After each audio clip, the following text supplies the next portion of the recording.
Hello everyone, मैं हूं Tathastu. Welcome to Tathastu ed space powered by quantum ICC Ichchha Purti coaching classes Udgir. तो आज का जो हमारा लेक्चर है वो है वर्क पावर एनर्जी का वाइट बोर्ड प्रॉब्लम। और हमारे पिछले 2 लेक्चर हो चुके हैं, तो जिन्होंने नहीं देखे वो पहले देख के आए। और स्टार्ट करते हैं इस लेक्चर के साथ। तो सबसे पहले क्वेश्चन पढ़ना स्टार्ट करें। A simple pendulum having a Bob of mass m is suspended from the ceiling of car used in a stunt in film shooting.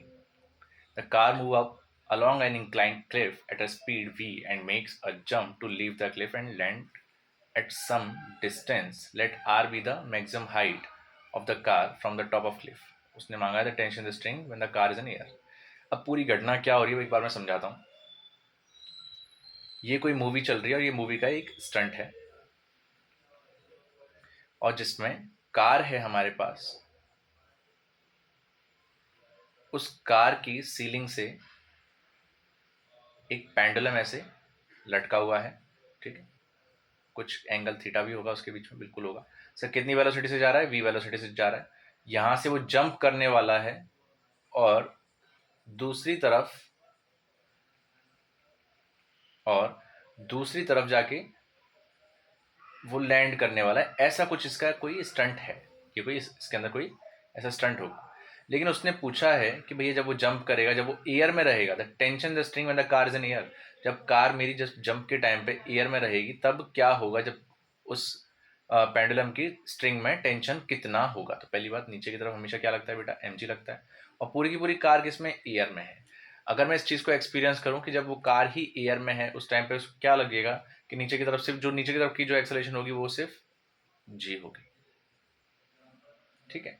अब सपोज कीजिए मैं ही इस एक्सपेरिमेंट को कर रहा हूँ, अपने हाथों में धागा उसमें पत्थर बांध के लेके मैं कहीं कूद रहा हूँ, तो मुझे पता चलेगा कि जब मैं ही अपनी जब प्लेटफॉर्म जब मैं खुद ही फ्री फॉल सा कर रहा हूँ या फिर मैं खुद ही नीचे की तरफ जा रहा हूँ और मेरे नीचे कोई बेस नहीं है या फिर और कोई फोर्स नहीं लग रहा है कि मुझे ऊपर और नीचे लेके जाए, तो उस कंडीशन में मेरा जो टेंशन है वो जीरो होगा। क्या होगा? वो जीरो होगा। कि सर उस कंडीशन में सपोज कीजिए आपने, अब इस चीज़ को प्रूव कैसे करेंगे कि सर जीरो होगा? तो उस चीज़ को समझिए कि उस टाइम पे ये जो कार है वो एयर में है, ऊपर की तरफ आई, ठीक है। तो अब उस कंडीशन में मैं समझ लेता हूँ कि एक उसे फोर्स लग रहा है, कहीं ना कहीं एक स्यूडो फोर्स तो लग ही रहा होगा, ठीक है। मैंने स्यूडो फोर्स अपोजिट साइड मानूंगा क्योंकि नीचे की तरफ mg लग रहा है, तो मैंने स्यूडो फोर्स थोड़ा ऊपर की तरफ माना, ठीक है। ऐसी कंडीशन में उस पेंडुलम की इक्वेशन में क्या लिखूंगा जरा? सपोज कीजिए कोई भी टेंशन होगा, मैंने एम ए ऊपर माना, mg नीचे माना, ठीक है। तो t ऊपर का t ये क्या हो जाएगा? नीचे का माइनस mg और इक्वल्स टू क्या हो जाएगा? ma। सही लिखा है क्या? ये हम कर सकते हैं। अच्छा अच्छा। अब ऐसी कंडीशन में जैसे आप सपोज करो टेंशन सोच रुक जाओ, तो एक काम करते हैं, ऐसी कंडीशन में हम ये भी नहीं कह सकते कि एक्सेलेरेशन है। ये मैं कॉन्सेप्ट थोड़ा सा इधर मैं गलत लगा रहा हूँ। मैं ऐसी इक्वेशन बनाऊंगा ही नहीं। सर ऐसी इक्वेशन नहीं बनेगी, तो सर ऐसी इक्वेशन ना बना के हम क्या करेंगे? हम करेंगे सर ऊपर वाला फोर्स इक्वल टू नीचे वाला फोर्स। तो ऊपर कौन कौन सा फोर्स है बेटा? एक तो ऊपर टेंशन फोर्स है, ऊपर से ऊपर स्यूडो फोर्स भी है। तो मैं क्या कर रहा हूँ? टी प्लस एम ए कर रहा हूँ। नीचे के कितना फोर्स है बेटा? एम जी है।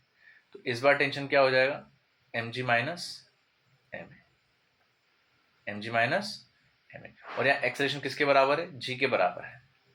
तो T equals to M G minus, और एक्सेलेरेशन वापस से किसके बराबर है? जी के बराबर है। सो एम जी से एम जी कट गया, यहाँ मेरा टेंशन क्या आ जाएगा बेटा? जीरो आ जाएगा। कितना आ जाएगा? जीरो। ये चीज समझ आ रही है? यहाँ टेंशन मेरा आ गया जीरो, ठीक है। तो इसी के साथ जीरो कोई हमारे पास नहीं दिख रहा है, zero is the right answer. Yes, ठीक। Next question number 12। A spring which is initially in its unstretched condition is first stretched by a length x and then again by a further length x. The work done in the first case is W1, in the second case is W2. तो W1 और W2 में relation बताना है। तो पहले देख लेते हैं। मेरे पास एक स्प्रिंग है सपोज करना, तो उसकी लेंथ है कुछ L और हमने इसको स्ट्रेच करा पहले x तक। तो जब x तक स्ट्रेच करा तो इसके लिए वर्क डन बच्चा निकला W1, ठीक है। तो मैं पहले वो W1 निकाल लेता हूँ, ठीक है, तब आगे बढ़ेंगे। जबकि x अभी और स्ट्रेच होने वाली है। उसने बोला जब आप x स्ट्रेच और करोगे तो उसका वर्क डन W2 होगा। तो पहले अपन W1 निकाल लेते हैं। W1 का फॉर्मूला क्या है? W1 का फॉर्मूला होता है हाफ के एक्स फाइनल का स्क्वायर माइनस एक्स इनिशियल का स्क्वायर। यहाँ पे एक्स इनिशियल ये वाला पॉइंट था, तो जो कि मेरे पास जीरो था, नेचुरल लेंथ से वो आगे नहीं बढ़ा हुआ था, तो एक्स इनिशियल तो यहाँ पे जीरो है, तो हाफ के और ये हो जाएगा मेरे पास एक्स स्क्वायर, हाफ के और ये हो जाएगा मेरे पास एक्स स्क्वायर। ये बात सही है। अच्छा एक और चीज़ कि सर ये तो मेरे पास एक्स जीरो हो जाएगा, लेकिन ये माइनस में होगा क्योंकि स्प्रिंग का है बच्चा, फोर्स पीछे लगता है अगर आगे डिस्प्लेस हो रहा है तो, ठीक। हालांकि माइनस प्लस लगा लो, उससे कोई खास इतना फर्क पड़ेगा नहीं एंड में जाके, कि जब रिलेशन मांग लो देखो दोनों ही का गायब हो जाएंगे।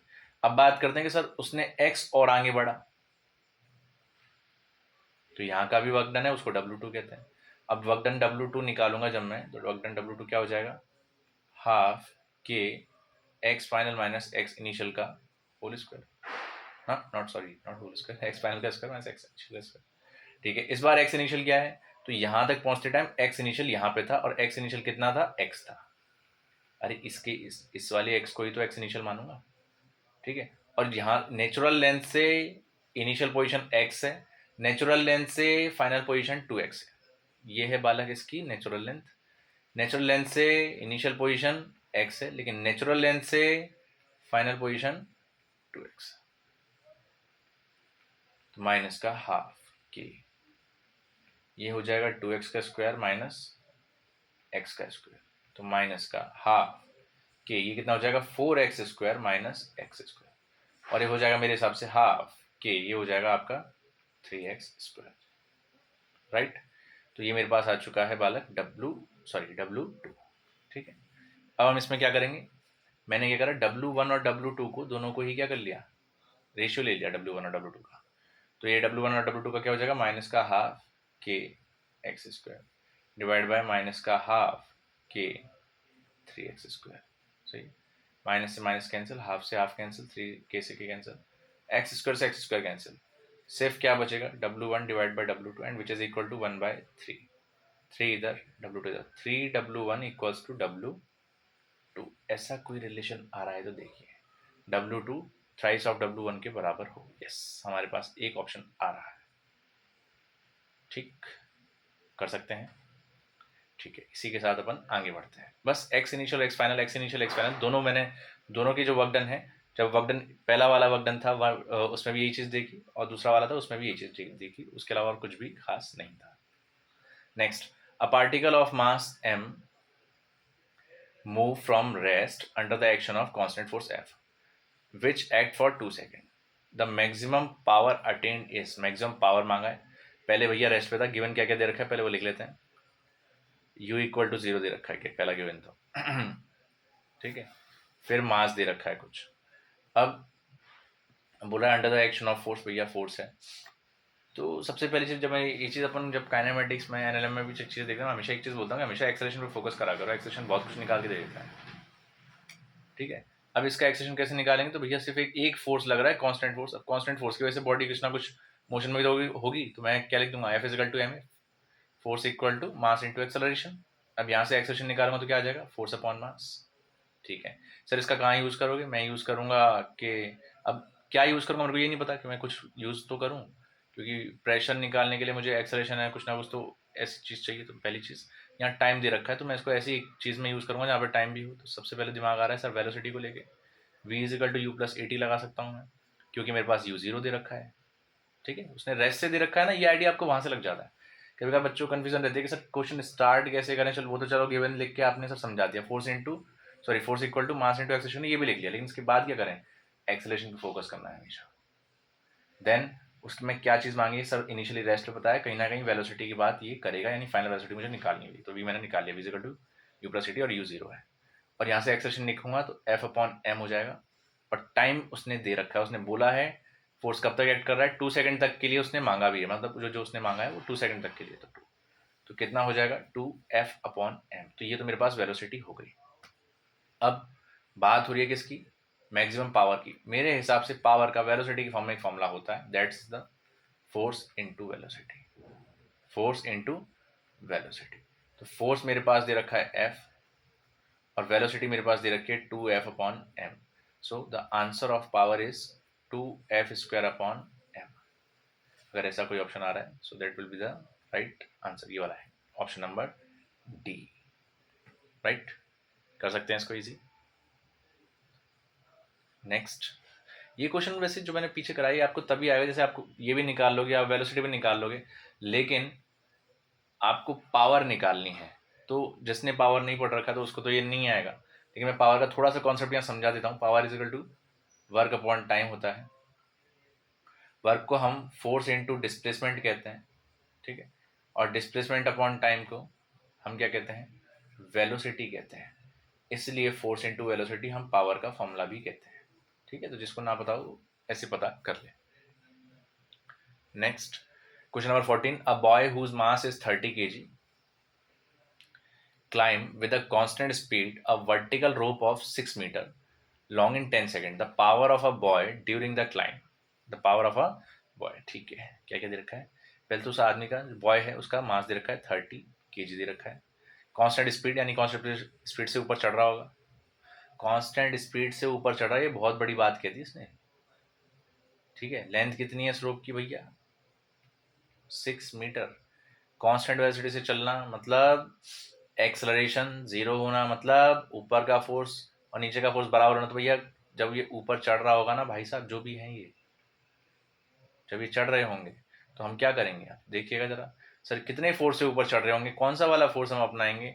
अब देखिएगा कि हम वर्क डन का फॉर्मूला लिखेंगे mgh। सर आप mg क्यों h क्यों लिख रहे हैं, क्योंकि बच्चा ये जब ऊपर चढ़ा है ना, ऊपर जितने फोर्स चढ़ा है वो mg फोर्स ही है, क्योंकि कांस्टेंट वेलोसिटी के साथ चढ़ रहा है। मतलब ऊपर वाला फोर्स जो अप्लाइड हो रहा है वो नीचे वाले फोर्स के बराबर है, ठीक है। सपोज कीजिए ऊपर वाला फोर्स कोई एफ लगा रहा है, नीचे वाला फोर्स तो एम जी लगता ही है।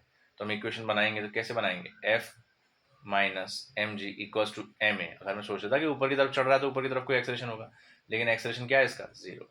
तो एफ इजिकल टू क्या हो जाएगा बच्चा, एम जी हो जाएगा। चलो अब फोर्स इंटू डिस्प्लेसमेंट जो होता है उस हिसाब से तो एम जी इंटू एच हो गया। अब एम जी देखते हैं, रुक जाओ, लेंथ कितनी मतलब हाइट कितनी दे रखी है वो हाइट की बात कर लेंगे अपन। लेंथ के लो हाइट के लो जो भी है 6 मीटर दे रखी है और टाइम दे रखा है हमें 10 सेकेंड। इस टाइम का क्या यूज़ करेंगे, करेंगे ना, पावर मांगी ना इसने, तो पहले वर्क डन निकाल लेते हैं। तो मास कितना है 30, ग्रेविटी भी 10 ही लगती है और मेरे हिसाब से जो हाइट है वो 6 है, ठीक है।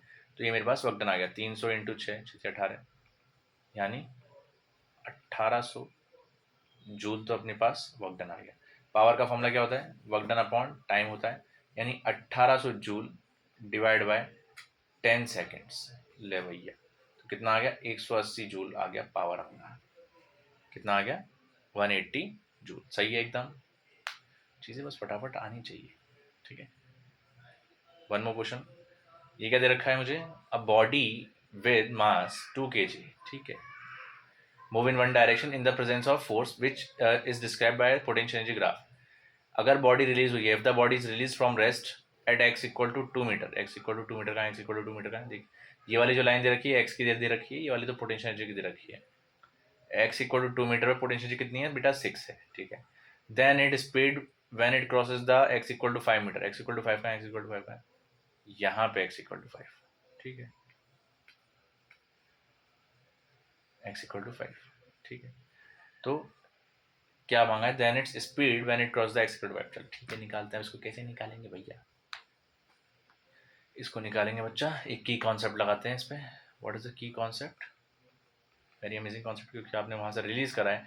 आप देखिएगा कि 2 पे पोटेंशियल एनर्जी ज़्यादा है, 5 पे पोटेंशियल एनर्जी कम है, यानी कहीं ना कहीं की कॉन्सेप्ट क्या लगा है, loss in potential energy is equals to gain in kinetic energy. Obviously बात है, ऊपर से छोड़िए तो पोटेंशियल एनर्जी में कोई ना कोई लॉस हो रहा होगा और काइनेटिक एनर्जी में कोई कुछ ना कुछ गेन हो रहा होगा। तो पोटेंशियल एनर्जी में लॉस क्या हुआ है सर, पहले 6 थी अब 2 रह गई है। ये देखिए 5 पे 2 है, 5 पे कितनी है, 2 है। 5 अगर ये हमारे पास आ रही तो 5 पे 2 ही तो है, ठीक है, और 2 पे 6 है। अब काइनेटिक एनर्जी का फॉर्मूला क्या होता है, हाफ एम, पहले तो भैया वी इकाई के इनिशियल 0 होगी, तो हाफ एम वी स्क्वायर। तो कितना हो जाएगा, 6 minus 2 is equal to half, और मास कितना दे रखा है 2 kg। वी स्क्वायर वेलोसिटी कितनी दे रखी है वो तो निकालना ही है सर, तो 2 से 2 तो कैंसिल हो गया, 6 माइनस 2 हो जाएगा बेटा 4 हो जाएगा, तो वी स्क्वायर मेरे हिसाब से वी आ गया 2 मीटर पर सेकेंड। बात समझ में आई। सो दैट्स सो इजी कि हम ग्राफ को देख के से जज कर सकते हैं। बस हमने पोटेंशियल एनर्जी को देखा, फाइनल वाला देखा, इनिशियल वाला देखा कि लॉस हो रहा है पोटेंशियल में, और वही चीज़ क्या होती है, गेन हो रही है काइनेटिक एनर्जी में। Next, a particle of mass 0.1 kg is subjected to a force which varies with the distance shown in figure. It start journey from rest x equal to 0.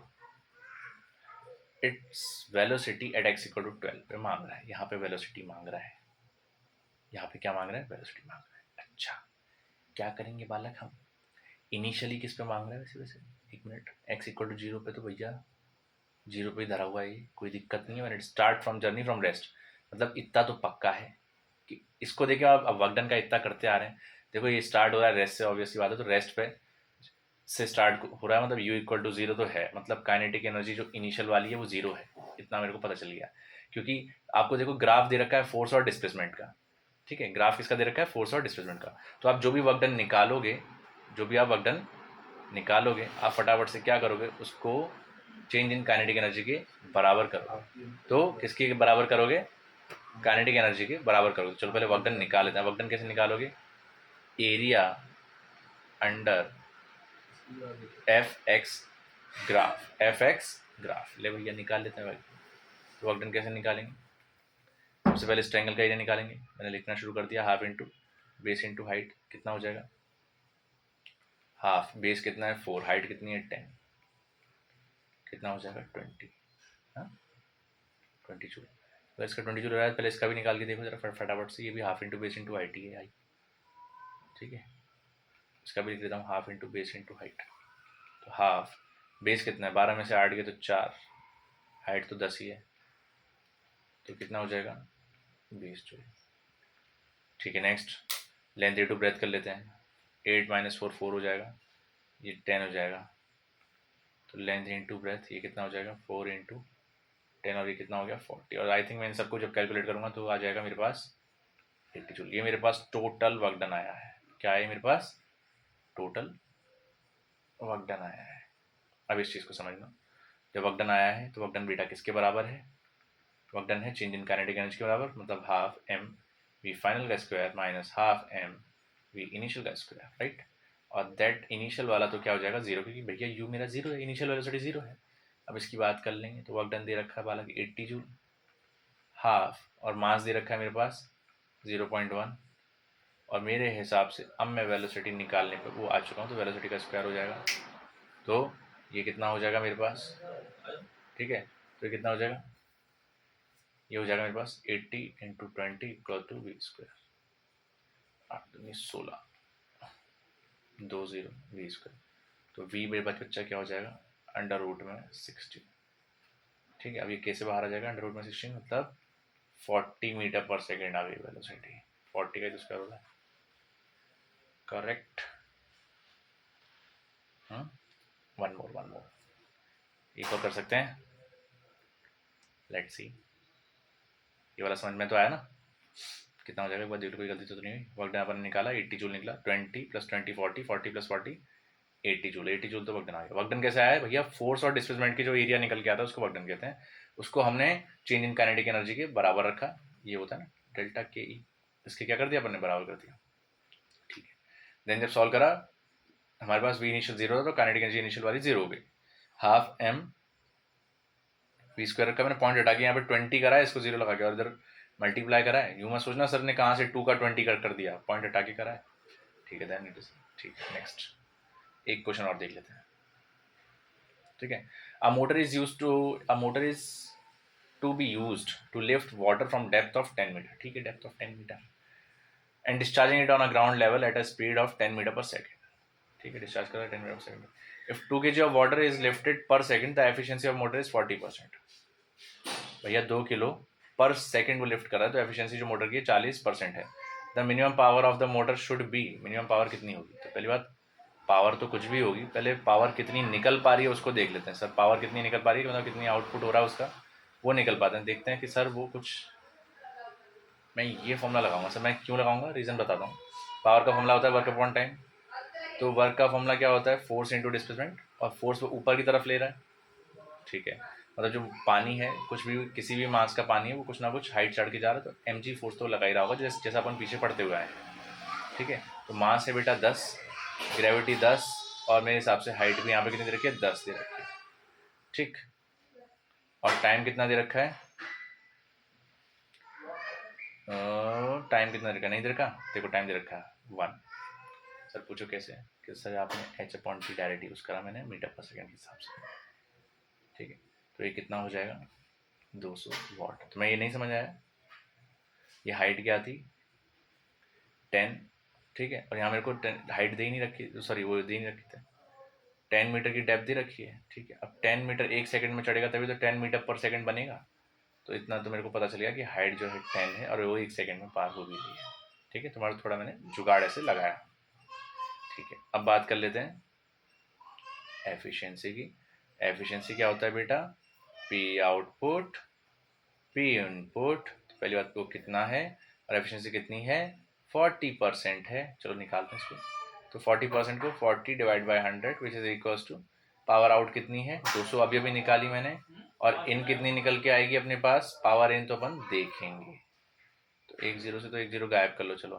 तो 4, अच्छा एक और चीज़, 4 से वैसे 125 टाइम गया, अभी करोगे तो 25 इंटू 20 कितना हो जाएगा, तो पावर इन तो इधर आ गया क्रॉस मल्टीप्लाई में, ये कितना हो गया 20 इंटू 25, तो 25 नहीं 50 यानी कि 500 आंसर आना चाहिए।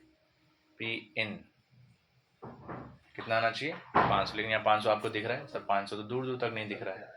जब 500 दूर दूर तक नहीं दिख रहा है, अच्छा हॉर्स पावर में दे रखा है, चलो निकाल के देखते हैं हॉर्स पावर में कितना आएगा। 1 हॉर्स पावर से कितना होता है सर, 1 हॉर्स पावर होता है 746 वाट। तो ये 500 वाट कितना हो जाएगा, डिवाइड कर लेते हैं। तो 500 डिवाइड बाय 746, ठीक है। तो कितने के आसपास आना चाहिए, ऑब्वियसली बात है सारी वैल्यू 1 से छोटी आएंगी, क्योंकि ऊपर मेरे पास जो वैल्यू है वो 500 है, नीचे वाली 700 है, तो 1 से छोटी कोई दिख ही नहीं रही सिवाय एक के सी के। सो मेरे हिसाब से निकाल के देखना, this will be the right answer. ये हेंस प्रूफ नहीं है, हॉर्स पावर है, ठीक है, पता चले लिख दिया हुआ हेंस प्रूफ, ठीक है। सो आज मैं कितने क्वेश्चन करें, 1 मिनट काउंट करना मैं भूल गया। हम 1 2 3 4 5 6 7, अरे इतनी की, ये तो 7 क्वेश्चन हो गए, कोई बात नहीं, ठीक है। तो कुछ ज़्यादा ही सॉल्व करके जा रहे हैं, बट अगली बार से ऐसा नहीं करेंगे। अगली बार से हम एक सॉल्व कंडीशन रखेंगे, 5 ही क्वेश्चन हमारे पास बहुत हैं, ठीक। सो मिलते हैं नेक्स्ट वीडियो में, तब तक के लिए टाटा बाय।